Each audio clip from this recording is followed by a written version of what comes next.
Alors oui, je viens témoigner devant vous. Je découvre en fait vraiment le monde chrétien.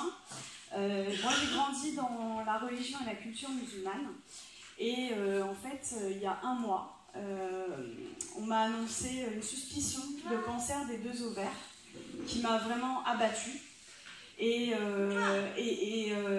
j'étais vraiment plus bas que terre, quoi. Vraiment, ça m'a abattue. On m'a dit, voilà, pour avoir des enfants, ça va pas être possible, traitement, etc., etc.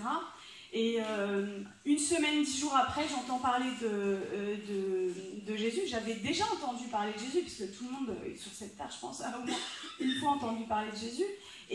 Mais là, cette fois-ci, c'était très fort. C'était quelqu'un qui témoignait. J'ai beaucoup pleuré sur des vidéos sur Internet. Et le soir même, en fait, je me suis mise dans ma chambre, à genoux, pour la première fois de ma vie devant Dieu. Et j'ai dit, Jésus, si tu existes, moi, ça ne m'intéresse pas juste d'entendre parler de toi, en fait.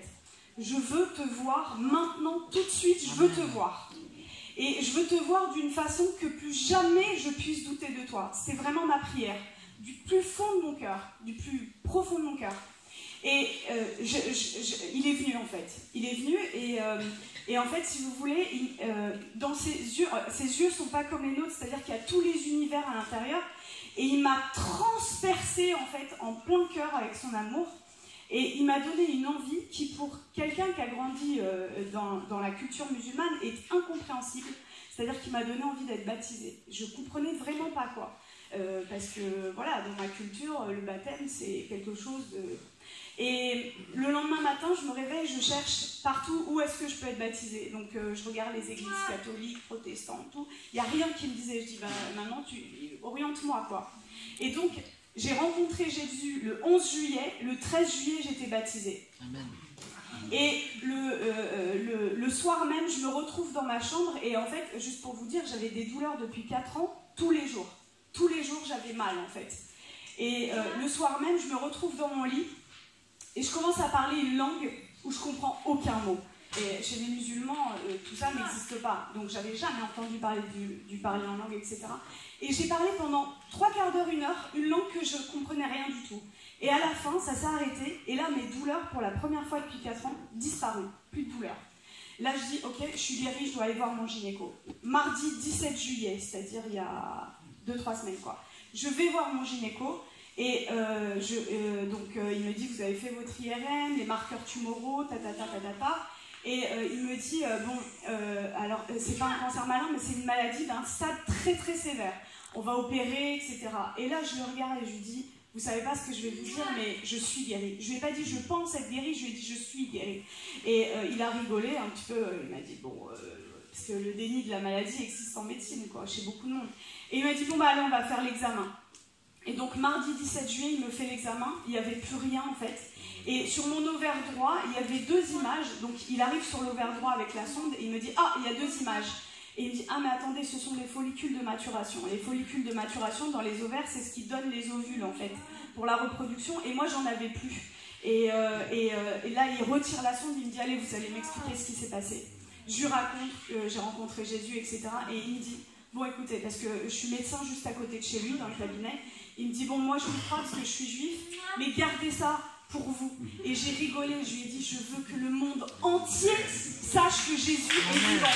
Je veux que le monde entier sache. Et comme disait André, je suis médecin psychiatre et addictologue, donc je m'occupe des gens qui vont pas bien, quoi. Et ma pratique, en fait, c'est pas qu'elle a changé, elle a été bouleversée. Au cabinet, et en fait, il se passe des délivrances, des guérisons, mais incroyables. C'est-à-dire qu'avant, je pratiquais mon métier, je consolais les gens, je prescrivais des traitements, etc.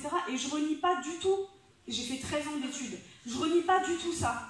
Mais aujourd'hui, j'ai une clé, en fait, et je vois des délivrances, mais j'aurais même pas pensé possible, en fait. Le Seigneur, en fait, à la fin de mes études, moi, j'ai dit, je veux plus travailler à l'hôpital, c'est cabinet seulement. Et le Seigneur, là, depuis que j'ai été baptisée, m'a ramenée à l'hôpital. Et je vais juste vous raconter, parce qu'en fait, c'est ce que je voudrais vraiment, mon message, c'est que la vie chrétienne, c'est des miracles et des prodiges de Dieu tous les jours en fait. C'est ça la vie chrétienne normale et c'est ce que vous devriez tous vivre. Et si moi, avec ma famille, voilà, ils sont musulmans, c'est pas facile, mais si moi, en tant que médecin, en tant que musulmane, je prends le risque de parler de Jésus au moins 20, 30 fois dans la journée à des gens que je connais pas dans la rue, je vous encourage vraiment à le faire. Parce que c'est comme ça que le feu de Dieu augmente en fait en vous. Et je vais juste vous raconter en fait ma dernière garde à l'hôpital, dimanche, pas qui vient de passer, mais celui d'avant. Les infirmiers, ils n'y croyaient pas en fait. C'est-à-dire qu'on a passé une nuit blanche et il y a eu miracle sur miracle, sur miracle, sur miracle. Et je vous raconte juste un des cas, parce qu'il faut bien que je choisisse. Une jeune femme, 2e année de droit, qui arrive amenée par ses parents, en fait, mutique. Ça fait une semaine, elle n'a pas dit un mot, mutisme. Et l'infirmier vient me voir, on a passé une nuit difficile, parce qu'il y a eu beaucoup de cas, et il vient et me dit, bon, bah, tu vas voir, ça va être hyper facile, je viens de passer 1 heure avec elle, elle m'a pas sorti un mot. Et moi, dans mon cœur, je dis, mais c'est pas le projet de Jésus. Et j'arrive dans la chambre, je lui dis bonjour, je lui présente ma main pour lui serrer la main, et là, elle ne répond pas. Et intérieurement, je fais une prière de délivrance au nom de Jésus. Et là, elle commence à me parler normalement, mais vraiment normalement, quoi. Et l'infirmier arrive 5-10 minutes après, il ouvre la porte et il nous regarde, et au lieu de venir s'asseoir à côté de moi, parce que quand on voit un patient, en fait, le médecin et l'infirmier sont à côté, il va au fond de la chambre, il croise les bras, il nous regarde. Et je vois, il se gratte la tête. Il n'y croyait pas. Et toute la nuit, ils ont vu ça. Et ils m'ont dit, mais qu'est-ce qui se passe en fait? Qu'est-ce qui se passe? Et tous les jours, je vois ça. Et juste pour terminer, vous avez l'antidote. Jésus est l'antidote. Vous avez un antidote. Le monde entier a le poison. Qu'est-ce que le poison? C'est de ne pas connaître Jésus. Ne gardez pas votre antidote pour vous. Partagez-le. C'est limite, je vais utiliser un terme médical, non-assistance à personne en danger. De voir des gens malades, des gens pas bien, et vous passez, et vous avez l'antidote. Ne gardez pas l'antidote, partagez-le, c'est ce que le Seigneur veut, quoi. Voilà. Merci, hein.